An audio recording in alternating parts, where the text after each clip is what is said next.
특별한 광고는 없고요. 곧바로 말씀 보겠습니다. 역대하입니다. 오늘 말씀은 역대하 10장입니다.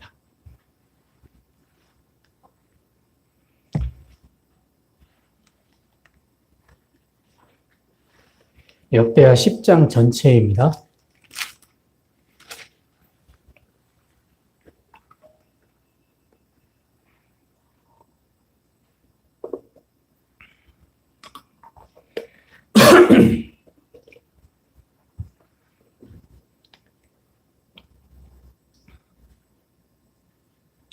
다 찾으셨으면 우리 천천히 한 절 한 절씩 교독하겠습니다.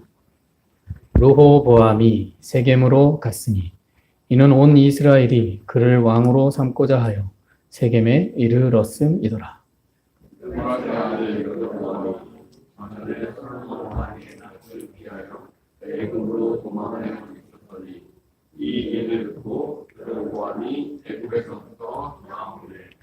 무리가 사람을 보내어 그를 불렀더라.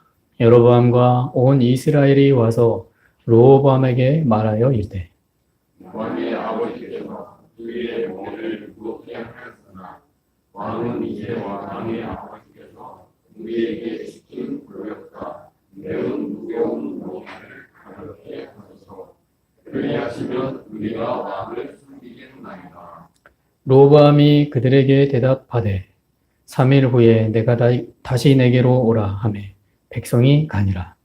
르호보암이 그의 아버지 솔로몬의 생전에 그 앞에 모셨던 원로들과 의논하여 이르되 너희는 이 백성에게 어떻게 대답하도록 권고하겠느냐 하니 그들이 대답하여 이르되 왕이 만일 이 백성을 후대하여 기쁘게 하고 선한 말을 하시면 그들이 영원히 왕의 종이 되리이다 하나. 왕은 원로들이 가르치는 것을 버리고 그 앞에 모시고 있는 자기와 함께 자라는 젊은 신하들과 의논하여 이르되 너희는 이 백성에게 어떻게 대답하도록 권고하겠냐. 백성이 내게 말하기를 왕의 아버지께서 우리에게 매운 멍에를 가볍게 하라 하였느니라 하니. 함께 자라는 젊은 신하들이 왕께 말하여 이르되 이 백성들이 왕께 말하기를 왕의 아버지께서 우리의 멍에를 무겁게 하였으나 왕은 우리를 위하여 가볍게 하라 하셨은즉 왕은 대답하시기를 내 새끼 사람이 내 아버지의 허리보다 굵으니 내 아버지가 너희에게 무거운 멍에에 매게 하였으나 멍에를 매게 하였으나 이제 나는 너희에게 멍에를 더욱 무겁게 할지라. 내 아버지는 가죽 채찍으로 너희를 치셨으나 나는 전갈 채찍으로 하리라 하소서 하더라. 3일 만에 여로보암과 모든 백성이 르호보암에게 나아오니 이는 왕이 명령하여 이르기를 3일 만에 내게로 다시 오라 하였습니다. 왕이 포악한 말로 대답할세 르호보암이 원로들이 가르침을 버리고 젊은 신하들의 가르침을 따라 그들에게 말하여 이르되 내 아버지는 너희의 멍에를 무겁게 하였으나 나는 더 무겁게 할지라. 내 아버지는 가죽 채찍으로 너희를 치셨으나 나는 정말 채찍으로 치리라 하리라. 왕이 이같이 백성의 말을 듣지 아니하였으니 이 일은 하나님께로 말미암아 난 것이라. 여호와께서 전에 실로 사람 아히야로 하여금 느밧의 아들 여로보암에게 이르신 말씀을 응하게 하심이더라. 온 이스라엘은 왕이 자기들의 말을 듣지 아니함을 보고 왕에게 대답하여 이르되 우리가 왕과 무슨 관계가 있느냐. 이새의 아들에게서 받을 유산이 없도다. 이스라엘아 각각 너희의 장막으로 돌아가라. 다윗이여 이제 너희는 내 집이나 돌보라 하고 온 이스라엘이 그들의 장막으로 돌아가리라. 그러나 유다 성읍들에 사는 이스라엘 자손들에게는 르호보암이 그들의 왕이 되었더라. 여로보암 왕이 영분의 강도 하도락을 보냈더니 이스라엘 자손이 저를 돌로 쳐 죽인지라. 여로보암 왕이 급히 이스라엘 산에 올라 예루살렘으로 도망하였더라. 다 같이 읽겠습니다. 이에 이스라엘이 다윗의 집을 배반하여 오늘날까지 이르니라. 아멘. 앞뒤 좌우로 인사하시겠습니다. 사랑합니다. 축복합니다. 예, 잘 오셨습니다.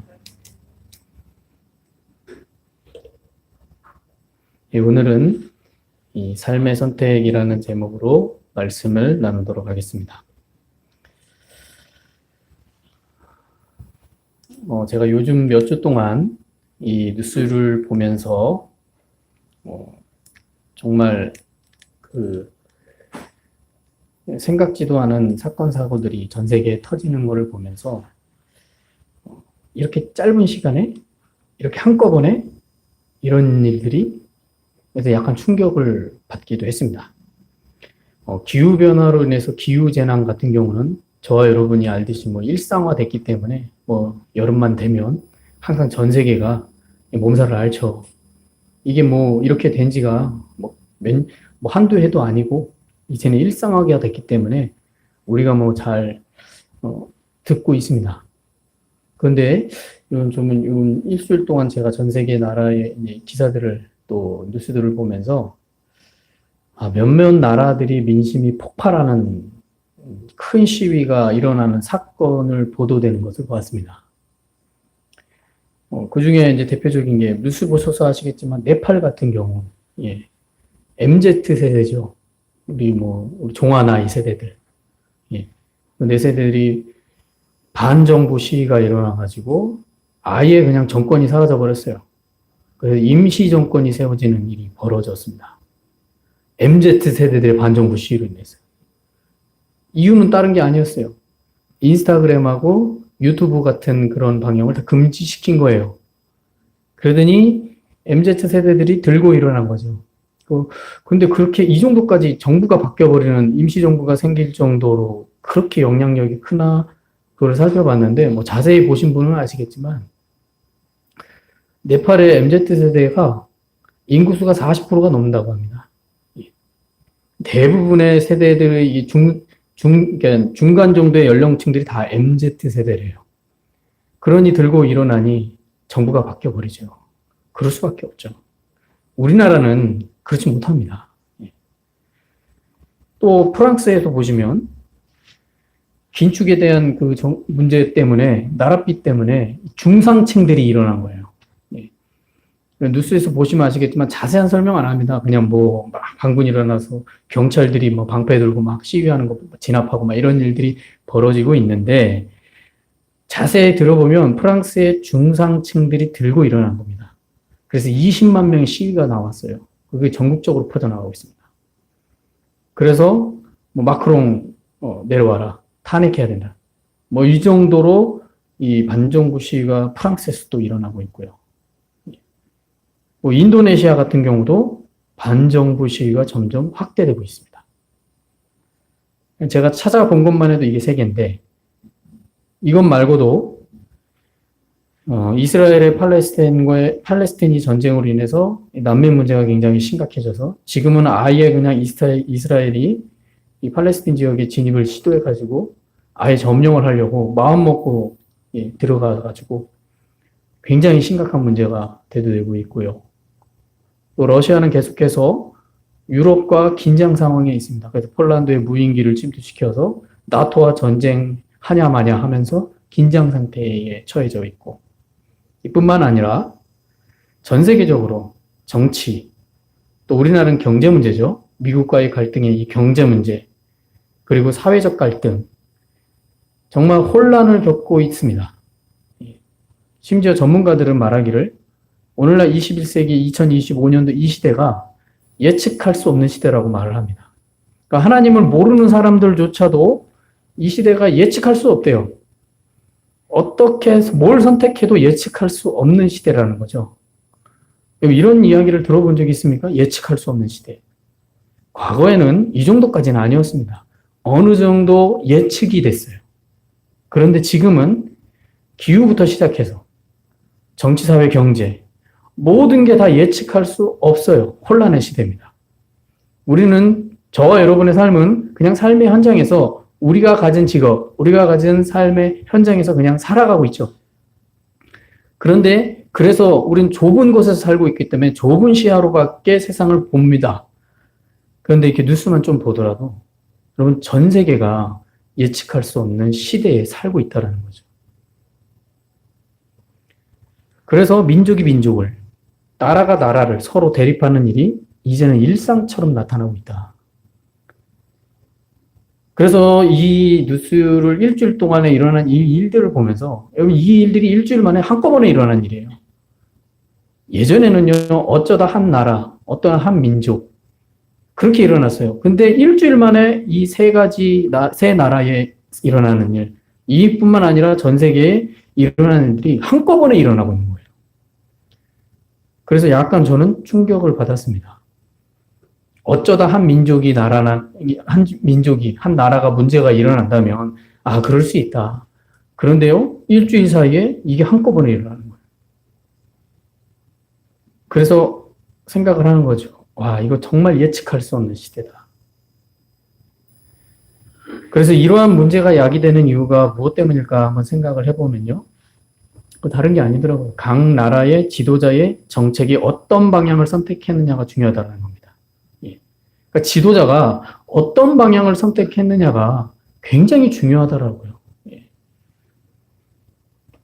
그러니까 어떤 지도자가 어떤 방향을 선택했느냐에 따라서 그 나라의 국민들이 영향을 받게 되어 있습니다. 이게 굉장히 중요하다는 사실을 생각해 보게 됩니다. 오늘 말씀에 보시면 다윗 왕이 죽고 난 후에 그 다음 왕인 르호보암이 왕이 되어서 이야기하는 말씀입니다. 자, 르호보암은 이제 왕이 되었습니다. 솔로몬의 아들입니다. 자, 르호보암은요, 아버지 솔로몬 왕의 힘을 등에 업고서 왕이 됐습니다. 그러니까 그가 어떤 큰 업적을 세워서 왕이 된 게 아닙니다. 솔로몬 왕의 등을 업고서 왕이 됐어요. 솔로몬은 말년에 이 여로보암이라고 있습니다. 신하입니다. 이 여로보암이 자신에게 방해가 되고 자기 자손, 자신의 아들이 왕이 됐을 때 굉장히 정적이 되고 방해가 될 사람이라고 여겼어요. 그래서 여로보암을 암살하려고 했습니다. 솔로몬 왕이요. 이해가 되십니까? 저와 여러분은 솔로몬 왕은 지혜의 왕이라고 여겨지고 있고요. 태평성대를 이룬 왕이라고 생각을 하고 있는데 말년에 그런 일을 벌였어요. 그래서 여로보암이 자신이 암살당할 게 두려워가지고 애굽으로 도망을 갔어요. 이게 여로보암이 솔로몬의 신하였습니다. 그런데 이런 왕의 힘을 얻고 여로보암이 왕이 됐습니다. 근데 처음에 그가 왕이 되었을 때는 이스라엘이 분열될 수 있는 상태는 아니었습니다. 그런데 분열이 된 이유는 먼저는 아버지 솔로몬 왕이 이방 공주와 정략 결혼을 하면서 시간이 흘러 노년이 되어서 수많은 우상을 들여왔기 때문입니다. 아스다롯과 밀곰과 그모스, 몰록, 그 외에도 산당들을 많이 세워서 수많은 우상들이 예루살렘으로 들어왔어요. 그래서 이스라엘 나라가 이제 하나님주의의 하나님 신앙이 아니라 혼합주의 신앙이 되어버린 거죠. 그래서 나라가 분열이 된 겁니다. 열왕기상 11장 11절에 보면 여호와께서 솔로몬에게 말씀하시되 내가 이러한 일이 있었고 또 내가 내 언약과 내가 내게 명령한 법을 지키지 아니하였으니 내가 반드시 이 나라를 내게서 빼앗아 내 신하에게 주리라. 자, 이것이 이스라엘이라는 나라가 분열이 될 수밖에 없었던 첫 번째 원인이었습니다.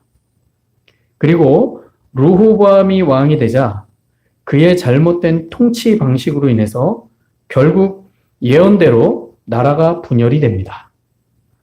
이렇게 하나님은 당신이 솔로몬을 통해서 예언하신 그 예언을 이루기 위해 때로는 이 여로보암 같은 악한 자를 사용하시는 거죠. 그래서 하나님은 르호보암을 왕으로 쓰게 하신 겁니다. 자, 본문에서 이 왕이 된 르호보암 왕의 모습을 한번 살펴보면 이 10장에서 이 르호보암 왕의 모습을 말해주고 있습니다. 그가 어떤 사람인지를. 세 가지 특징을 살펴볼 수 있습니다. 제가 세 가지로 이렇게 생각을 해봤는데요. 첫 번째는 르호보암 왕은요, 자기 멋대로 하는 왕입니다. 예. 그래서 이는 원로들의 조언을 듣지 않았다라는 거죠. 8절에 보시면 왕은 원로들이 가르치는 것을 버리고 그 앞에 모시고 있는 자기와 함께 자라난 젊은 신하들과 의논하여. 우리는 생각할 수 있습니다. 정권이 바뀌었으니까 새로운 사람을 등용해서 하는 게 맞지 않냐. 그렇게 생각할 수 있습니다. 맞습니까? 새로운 사람을 등용해서 해서 잘 되면 좋죠. 근데 잘 안 돼요.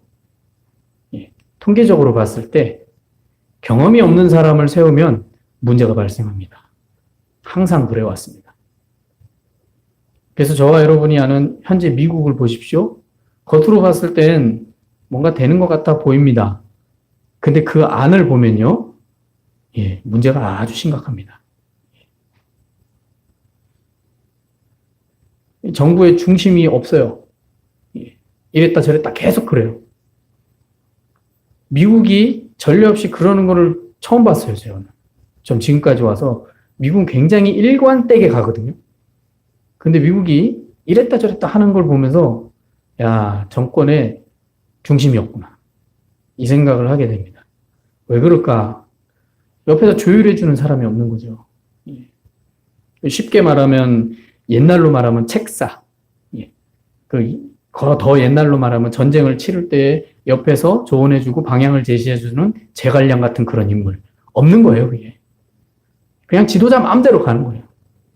그러니 문제가 발생을 하죠. 예. 이런 일들은 주변에 방향과 제시 그리고 제재하고 브레이크 걸 수 있는 그런 사람이 있어야 됩니다. 그거 없으면 안 돼요. 그럼 방향이 산으로 가요, 산으로. 자, 오늘 르호보암 왕은 이런 문제에 봉착한 거예요. 왜냐하면 자기하고 마음 맞는 신하들만, 젊은 신하만 옆에 두고 있는 거예요. 그래서 우리는 생각할 수 있죠. 정권 바뀌었으니까 다 바꿔야 되는 거 아니냐. 당연한 거 아니냐 이렇게 생각할 수 있지만 좋은 방향으로 가려면 좋지만 그렇지 않다라는 거죠. 자, 이전에 솔로몬 왕은요. 백성들에게 힘든 노역과 세금을 과중하게 부과했습니다. 왜냐하면 성전을 짓는데 7년, 왕궁을 짓는데 13년, 도합 20년간 건물을 짓는데 백성들을 부역으로, 즉 노동자로 동원을 했습니다. 솔로몬이 40년 집권하면서 20년을 노동을 시켰어요. 백성들에게. 부역으로. 그리고 정략 결혼으로 인해 필요한 이 향락품들을 조달을 하기 위해서 과중한 세금을 또 걷었습니다. 그래서 역대하 9장 13절에 보면 이렇게 말합니다. 세입금의 무게가 금 666달란트요. 한 달란트가 34kg입니다. 예. 요즘 한 돈의 금값이 얼마인지 아십니까? 60만 원, 70만 원 한다고 합니다. 한 돈에. 한 돈에요. 상상이 가십니까? 과거에 20년 전만 해도 한 돈이면 뭐 그렇게 비싸지 않았어요. 근데 지금 60만 원, 70만 원 한다고 합니다. 근데 666달란트면 한 달란트가 34kg예요. 그럼 백성들에게 얼마나 많은 세금을 징수한 겁니까? 그러니 백성들은 너무 힘든 거죠. 그리고 20년 동안 부역에 동원돼가지고 성 짓고 성전 짓고 왕궁 짓는데 동원됐으니 이게 보통 일입니까? 1, 2년만 해도 힘든데 20년을 그랬어요.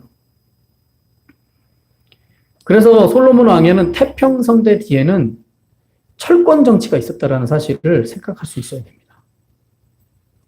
이러한 힘든 멍에를 지고 살아왔던 백성들은 이 대표자인 여로보암을 통해서 르호보암 왕에게 이 멍에를 줄여줄 것을 요청한 겁니다.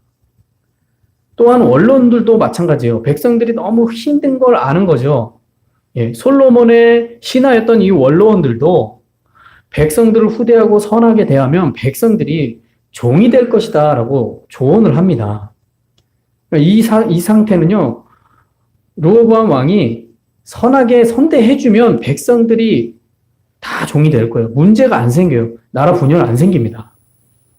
그런데 르호보암 왕은 원로원들의 조언을 듣지 않습니다. 그리고 자신이 어렸을 때부터 함께했던 젊은 신하들의 말을 듣습니다.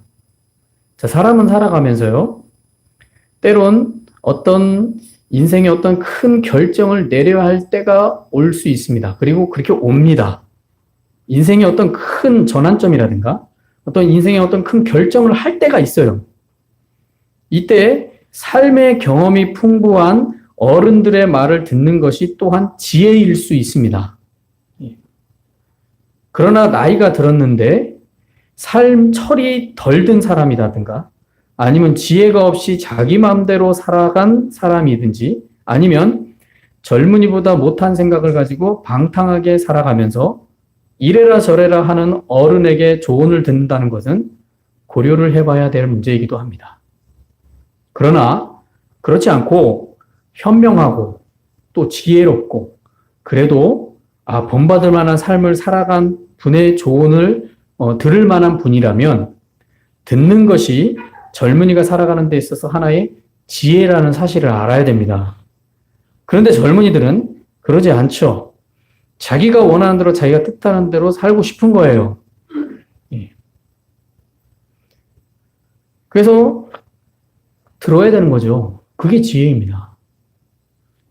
저도 20대 때 젊은 혈기에 내 스스로 해야겠다 해가지고 이뤄낸 일도 많습니다. 그렇게 하다가 대학원 갈 시절이 됐을 때 한 해, 1년을 쉬고 싶은 거예요. 너무 힘드니까. 근데 이거 쉬어야 되나? 계속 가야 되나? 젊은이라면은 마음대로 선택할 수 있죠. 저도 제 자신이 스스로 선택할 수 있다고 생각했습니다. 왜요? 젊으니까. 아직 젊으니까. 실패는 성공의 어머니야. 그런, 얄팍한 그런 생각에 젖어들어 있었으니까요. 그런데 생각을 해봤습니다. 내가 1년 쉬어서 다시 대학원을 열심히 할 수 있을까? 이런 갈등 속에 있다가 조언을 듣게 됐습니다. 그래서 그걸 선택했어요. 물어봤어요. 정말 유명한 목사님을 만나게 됐고 그 목사님에게 조언을 요청했어요. 어떻게 해야 될까요? 했더니 공부는 멈추면 안 된다. 계속해야 된다. 그 얘기를 듣고 1년을 쉬지 않고 계속해서 달렸습니다. 물론 힘들었죠. 힘들지 않은 사람이 어디 있겠습니까? 그러나 지금에 와서 돌아보면 잘했다 생각이 드는 거예요. 우리는 이렇게 현명하고 지혜롭고 그래도 조언을 들을 만한 분이 있다면 듣는 것이 젊은이가 살아가는 데 있어서 하나의 지혜일 수 있다라는 사실입니다. 지나놓고 나면 후회하지 않아요. 이 좋은 선택이었구나. 중요한 건 그런 조언을 들을 만한 어르신이어야 된다는 거죠. 그런데 말씀의 이 르호보암 왕은요, 원로원들의 말을 듣지 않는 정말 식견이 좁은 왕입니다. 계속해서 보시면 아시겠지만 그는요, 백성들을 하나님의 백성으로 본 것이 아니라 자신의 종과 노예로 본 거예요. 이렇게 르호보암 왕의 행동은 지혜의 왕이라고 하는 아버지 솔로몬 왕으로부터 배운 것이 전혀 없는 거죠. 그렇게 전혀 없는 철없는 왕이라는 사실을 이것을 통해 알 수 있다는 거죠. 왜냐면요, 후에 말하겠지만 르호보암 왕은요, 왕이 될 때 41세입니다. 적은 나이가 아니죠. 왕이 될 때 10대도 아니고 20대도 아니고 30대도 아니고요. 41세 때 왕이 됐어요. 결코 적은 나이가 아닙니다. 충분히 모든 것을 고려해 볼 수 있는 식견을 가져야 되는 나이예요. 그런데 전혀 그런 식견이 없어요. 그냥 10대, 20대처럼 자기 친구 말 듣는 거예요. 그래서 정말 철없는 왕이다. 지혜의 왕이라고 하는 그의 아버지 솔로몬 왕의 옆에 있으면서 배운 게 하나도 없구나. 이런 생각을 할 수 있는 겁니다. 왜 그렇습니까? 41세면 솔로몬 왕이 40년 집권했거든요. 그러면 옆에서 40년 동안 봤을 거 아니에요. 배운 게 하나도 없는 거예요. 그렇지 않습니까? 처음 치리하면서 통치하는 통치 방식이 이런 방식인 거예요. 정말 철없는 왕이다. 이를 통해서 알 수 있는 거죠. 또 두 번째는요. 르호보암 왕은 자기가 뭔가 큰 공로를 세운 것처럼 거들먹거리면서 협박하는 교만한 왕이다. 13절, 14절에 보시면요. 이렇게 합니다. 왕이 포악한 말로 대답할세. 르호보암이 원로들의 가르침을 버리고 젊은 신하들의 가르침을 따라 그들에게 말하여 이르되 내 아버지는 너희의 멍에를 무겁게 하였으나 나는 더 무겁게 할지라. 내 아버지는 가죽 채찍으로 너희를 치셨으나 전갈 채찍으로 치리라 하니라. 르호보암 왕이 백성들에게 대답한 것은 폭언을 담고서 한 충격적인 말이었습니다. 이는 백성들이 반란을 일으킬 만한 어떤 잘못도 없는데 무턱대고 폭언을 퍼부은 겁니다. 예. 오늘날로 표현하면 반정부 시위를 할 만한 그런 상황도 아니었어요. 그런데 무턱대고 그냥 폭언을 퍼부어 버리는 거예요. 단지 백성들이 원한 건요, 40년간 노역과 세금으로 힘들었던 삶의 환경을 개선시켜 달라는 거예요. 근데 르호보암 왕은 뭐 왕의 위엄을 나타내려고 한 것인지는 모르겠지만 무턱대고 전갈채찍? 이게 말이나 되는 소리입니까? 전갈채찍으로 너희를 다스리겠다. 더 고통스럽게 하겠다라는 얘기예요. 자, 사람이 어떤 잘못을 했을 때 폭언의 말을 들으면서 혼이 나면 아무리 마음으로 잘못을 인정한다고 해도요, 그 폭언의 말 때문에 상처받고 기분이 나쁩니다. 잘못을 했어도요. 근데요, 아무런 잘못이 없어요. 근데 무턱대고 폭언을 퍼부으면 그 마음이 어떨까요? 예. 말씀에서 이스라엘 백성들이 이렇게 당황스러운 상황에 직면을 한 겁니다. 잠언서 15장 1절에 보면 유순한 대답은 분노를 쉬게 하여도 과격한 말은 노를 격동하느니라.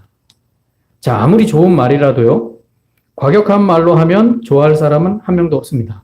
오히려 그 사람과 가까이 있기를 꺼려하는 것이죠. 그래서 폭언이라든가 과격한 말은 사람의 마음을 잃어버리는 겁니다.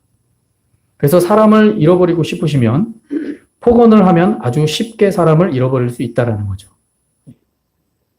자, 이렇게 르호보암 왕은 아버지 솔로몬 왕에게 왕관만 받았지 지혜를 물려받지 못한 겁니다. 그래서 르호보암 왕의 이러한 처신은 그가 41세의 왕이 되기까지 40여 년 동안 왕자로 있으면서 아버지 솔로몬 왕을 통해 나라를 다스리는 법을 배운다거나 아니면 나라의 번영의 이유를 살피지 않고 오로지 권력과 권세에만 취하여 살았다라는 것을 보여주고 있는 겁니다. 그의 처신은 그걸 보여준 거예요. 권력과 권세에만 취해서 살아갔다. 그래서 그가 성경을 쭉 살펴보면요. 오늘 10장에서는 안 나오지만 그 다음 장에 보면 17년 동안 남유다를 통치를 했습니다. 나라가 갈라지면서 10개 지파가 다 돌아섰어요. 그래서 2개 지파밖에 안 남았어요. 유다하고 베냐민. 그 두 지파만 남아서 남유다를 통치합니다. 근데 그 17년 동안 통치를 하면서 북이스라엘과의 이 관계에 있어서 17년 동안요, 항상 전쟁이 있었습니다. 항상 전쟁이 있었어요. 그게 역대하 12장 15절에서 말씀하고 있습니다. 17년 동안 항상 전쟁이 있는 거예요, 북이스라엘. 나라를 어떻게 통치하는지 보여주는 거죠. 그러니까 편안한 날이 없는 거죠. 편안한 날이 없어요. 그의 아버지 솔로몬은 그래도 나라를 태평성대를 이루었어요. 예. 그런데 르호보암은 그의 통치 방식은 17년 동안 항상 전쟁이 있는 거예요. 항상. 쉬지 않고. 그가 죽을 때까지. 그러니 그의 통치 방식은, 이것을 통해서 우리가 알 수 있는 건 그의 통치 방식은 하나님이 택한 백성이고 하나님이 선택한 왕으로서 하나님을 믿고 따르는 왕이 아니었음을 말해주는 겁니다. 그래서 르호보암 왕은 악한 왕으로 표현되고 있는 겁니다. 그 세 번째로요, 르호보암 왕은 그릇이 작은 왕입니다. 18절에 보시면 르호보암 왕이 역군의 감독 하도람을 보냈더니 이스라엘 자손이 저를 돌로 쳐 죽인지라. 르호보암 왕이 급히 수레에 올라 예루살렘으로 도망하였더라.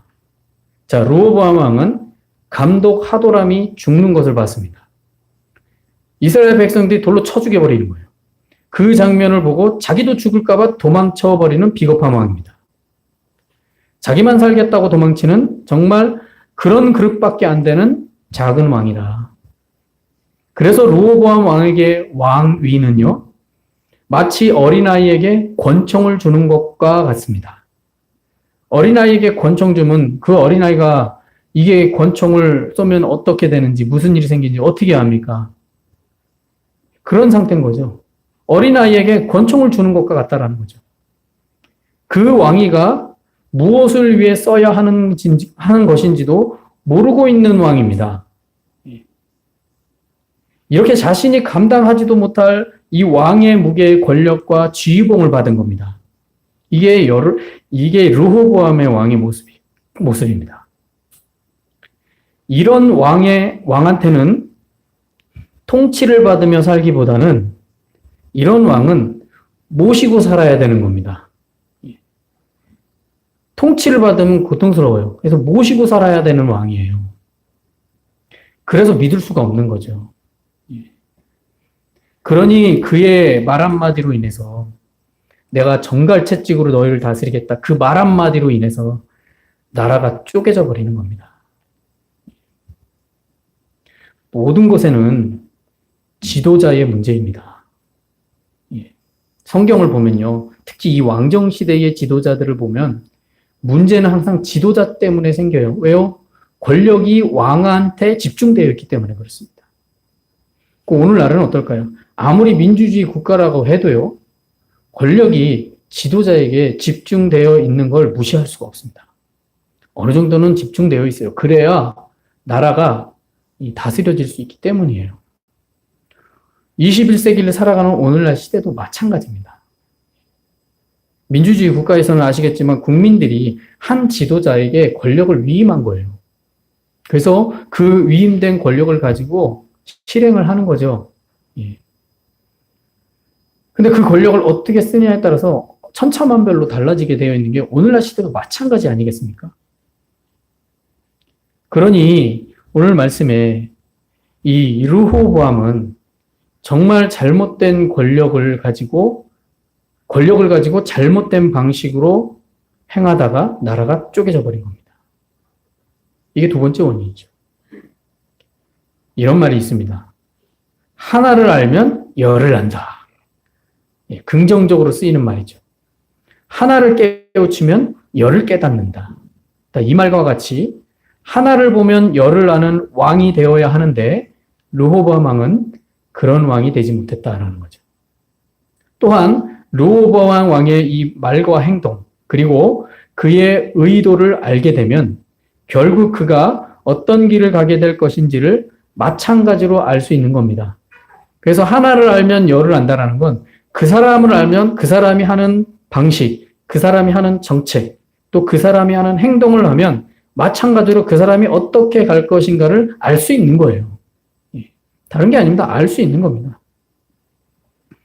자, 르호보암 왕이 백성들에게 이렇게 말했죠. 정갈채찍으로 너희를 다스리겠다. 이런 말을 한 것을 보면 그가 백성들을 어떻게 생각하고 어떻게 다스릴 것인지를 말해준 것이기 때문에 그가 하나님을 찾아야 하는 이 왕임에도 불구하고 하나님을 찾지 않는 왕이 될 것임을 보여준 겁니다. 이를 역대하 12장 14절 말씀에서 말하고 있습니다. 하나님을 안 찾아요. 17년 동안 왕으로서 이스라엘이라는 나라를 통치하면서 남유다를 통치하면서 단 한 번도 하나님을 안 찾습니다. 이게 하나님이 세우신 나라입니까? 하나님이 세우신 나라의 왕입니까? 하나님을 안 찾아요. 그러니까 악한 왕이죠. 이렇게 르호보암 왕의 특징을 보면서 정말 어리석은 사람이 지도자가 되면 많은 사람들이 고통을 받는다라는 사실을 알게 되고 심지어 나라까지도 분열되는 아픔을 겪게 된다라는 사실을 보게 됩니다. 물론 이 모든 일에는 하나님께서 예언하신 대로 된다는 것을 보여주는 것입니다. 그러므로 우리는 오늘 이 말씀 르호보암 왕의 모습을 보면서 하나님을 찾는 신앙이 되지 않고 자기 마음대로 자기 멋대로 선택하는 인생이 된다면 믿는 자로서 결코 좋은 결과를 얻을 수 없다는 사실을 우리 믿는 자는 깨달아야 될 줄로 믿습니다. 믿음의 사람은요, 특히 예수 그리스도를 구주로 믿고 구원의 자녀로 확신하는 믿음의 사람은 마음대로 살면 안 됩니다. 분명히 제가 말씀드리지만 마음대로 살면요, 결코 좋은 결과를 얻을 수 없습니다. 그게 믿음의 사람이 걸어가는 길이에요. 믿는 자는 하나님을 바라고 찾는 사람이 되어야 됩니다. 그 안에서 선택하고 결정을 한다면 믿는 자의 삶은 하나님의 인도와 돌보심을 입으며 살아갈 수 있는 겁니다. 하나님을 모르는 사람, 하나님을 믿지 않는 사람은 자기가 원하는 대로, 자기가 뜻하는 대로 살아가다가 성공할 수도 있습니다. 그런데 독특하게 믿음의 사람은 하나님이 그렇게 다루시질 않습니다. 정말 구원의 자녀이고 예수 그리스도의 십자가의 구원의 은혜를 믿고 내가 구원의 자녀가 된 자로 확신이 든다면 이제는 마음대로 살면 안 됩니다. 마음대로 살면 정말 좋은 결과를 얻지 못한다. 르호보암이 지금 그런 경우입니다. 40년 동안 아버지 솔로몬 왕이 나라를 어떻게 통치했는지 눈으로 봤을 겁니다. 배운 게 하나도 없어요. 자기 마음대로 해요. 좋은 결과를 얻을 수 있겠습니까? 결코 얻을 수 없습니다. 그러니 17년 동안 전쟁이 멈추지 않는 거예요. 항상 전쟁이 있는 거예요. 항상.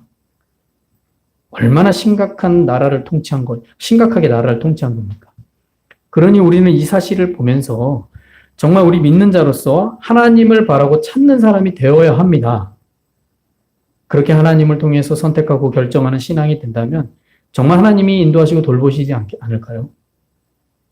21세기를 살아가는 우리는 이 사실을 오늘 말씀을 통해 잊지 마셔야 됩니다.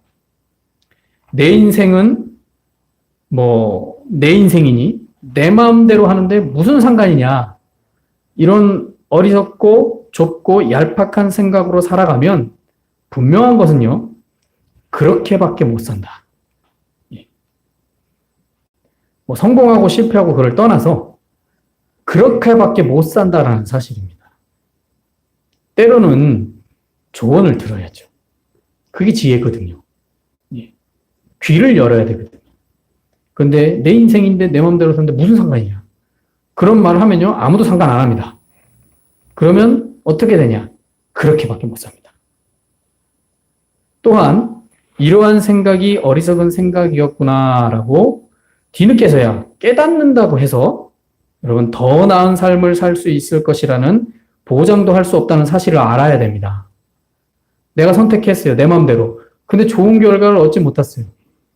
정말 시간이 흘러서 뒤늦게서야 내가 그때 그 말을 들었어야 되는데, 내가 그때 좀 더 현명하게 사람들의 말을 듣고 행동했어야 되는데, 뒤늦게 깨달으면 뭘 합니까? 그렇다고 해서 더 나은 삶을 살 수 있다는 보장도 없습니다. 이거 아셔야 되는 거죠. 그러니 우리 믿는 자는 무엇보다도요, 예수를 찾는 신앙이 되어야 됩니다. 그 예수 안에서 선택하고 결정하는 신앙이 됐을 때 예수의 돌보심과 인도하심을 받을 수 있는 인생이 될 수 있는 겁니다. 르호보암은요, 그러지 못했습니다. 41세 동안 권력과 권세에 취해서 살다가 왕이 됐어요. 배워야 되는데 아무것도 배운 게 없어요. 그러니 자기 마음대로 하다가, 쉽게 말하면 왕 노릇하다가 그냥 죽었어요. 치적이 하나도 없어요. 뭔가 업적 세운 게 하나도 없어요. 나라만 그냥 쪼개놨어요. 그 쪼개나고서 자기가 통치하는 나라의 땅은 2개 지파밖에 안 돼요. 10개 지파가 다 떠났어요. 이게 좋은 왕입니까? 17년 동안 하나님을 한 번도 안 찾았어요. 이게 악한 왕이지 어떻게 하나님을 믿는 나라의 왕이라 말할 수 있겠습니까? 똑같지 않습니까? 우리 믿음 생활을 합니다. 예수 그리스도를 구주로 영접해서 구원의 자녀가 되었습니다. 하나님을 찾는 신앙이 돼야 됩니다. 예수님 안에서 선택하고 결정하는 신앙으로 하나님의 돌보심을 입는 자녀가 돼야 됩니다. 근데 그렇게 하지 않고 내 마음대로, 내 뜻대로, 내가 원하는 대로, 내가 내 인생 내 마음대로 하는데 무슨 상관이냐라고 생각하며 살아가는 인생이 된다면 여러분 그렇게밖에 못 삽니다. 결코 좋은 결과를 얻을 수 없다라는 사실을 기억하셔야 됩니다. 하나님은 믿음의 사람은 믿음의 사람을 세상에 하나님을 모르는 사람이 삶을 살아가면서 성공하는 그런 삶의 방식으로 다루시지 않습니다. 그래서 은혜인 거예요. 왜요? 하나님의 은혜 안에 우리가 살아갈 수 있기 때문에. 그러므로 예수 안에서 선택하고 결정하는 정말 지혜로운 사람이 되어서 정말 하나님의 인도함을 받는 복된 인생이 정말 펼쳐져 나가는 저와 여러분 되시길 예수님의 이름으로 축원합니다. 기도하시겠습니다. 우리는 르호보암